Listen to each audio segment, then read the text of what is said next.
अस्सलामु अलैकुम वरहमतुल्लाहि वबरकातुहू। क्या जुमे के दिन खुतबा जो पढ़ा जाता है उसका सुनना ज़रूरी होता है? अगर हमने जुमे के दिन खुतबे को नहीं सुना तो हमारी नमाज होगी या नहीं होगी? बहुत बड़ा सवाल है और इसको ध्यान के साथ सुने हमारे इस्लामी भाई। देखिए, जुमे के दिन जो खुतबा पढ़ा जाता है अगर आपने नहीं सुना, जो हमारे इस्लामी भाई खुतबे के दरमियान बातें करते रहते हैं, यानी कि बातों में मशगूल रहते हैं, तो देखिए कि जिस तरीके से नमाज के दौरान नमाज के अंदर जो चीज़ें हराम हो जाती हैं वो चीज़ें खुतबे के अंदर भी हराम हो जाती हैं। अब मिसाल के तौर पर आप समझें, जैसे कि नमाज के अंदर खाना पीना, आप नमाज के अंदर खा नहीं सकते, आप नमाज के अंदर पी नहीं सकते, आप नमाज के अंदर बातें नहीं कर सकते, कलाम नहीं कर सकते।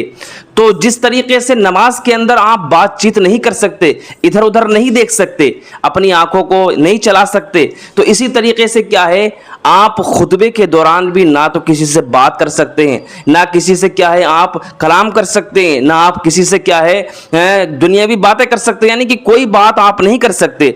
जिस तरीके से नमाज में जो चीज़ हराम हो जाती है वो खुतबे के दौरान भी हराम हो जाती है।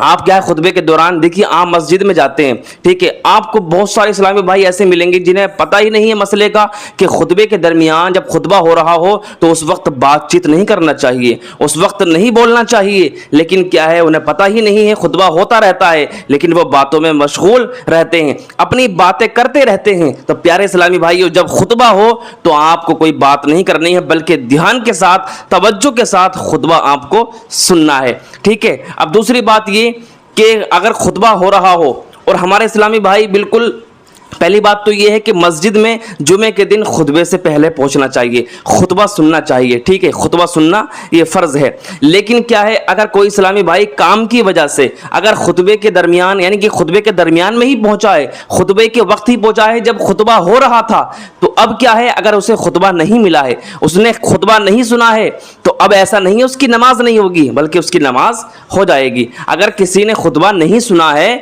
तो उसकी नमाज पे कोई फ़र्क नहीं पड़ेगा, नमाज तो हो जाएगी, ठीक है प्यारे इस्लामी भाइयों। लेकिन बताने का मकसद सिर्फ और सिर्फ यही है कि जो खुतबे के दरमियान जो खुतबा नहीं सुनते हैं उनकी नमाज हो जाएगी, लेकिन जो खुतबे के दरमियान बातचीत करते हैं उन्हें बातचीत नहीं करना चाहिए। बातचीत करना ये हराम है, जो खुतबे के दरमियान में बातचीत करते हैं। प्यारे इस्लामी भाइयों, मुझे उम्मीद है आप समझ गए होंगे और मेरी इस बात पर अमल ज़रूर करेंगे इंशाअल्लाह। अल्हम्दुलिल्लाह, आपको खुतबे के दरमियान में नहीं बोलना है। प्यारे इस्लामी भाइयों, प्यारी इस्लामी बहनें, इस वीडियो को ज़्यादा से ज़्यादा शेयर ज़रूर कर दें ताकि दूसरे लोग भी क्या है समझ जाएँ और अपनी गलती को सुधार लें इंशाअल्लाह। अल्हम्दुलिल्लाह, हमारा मिशन, हमारा यही काम है कि हम आप तक पैगाम पहुंचाते हैं और अमल करना ना करना ये आपकी जिम्मेदारी है। हमारा काम तो बस पहुंचाना है, इंशाअल्लाह हम पहुंचाते रहेंगे इंशाअल्लाह। क्या है, आप उस पर अमल करें, ज़रूर अमल करें, ठीक है प्यारे इस्लामी भाइयों। तो आपसे गुजारिश है कि आप अपने प्यारे नबी का प्यारा नाम कमेंट बॉक्स में ज़रूर लिख कर जाइएगा।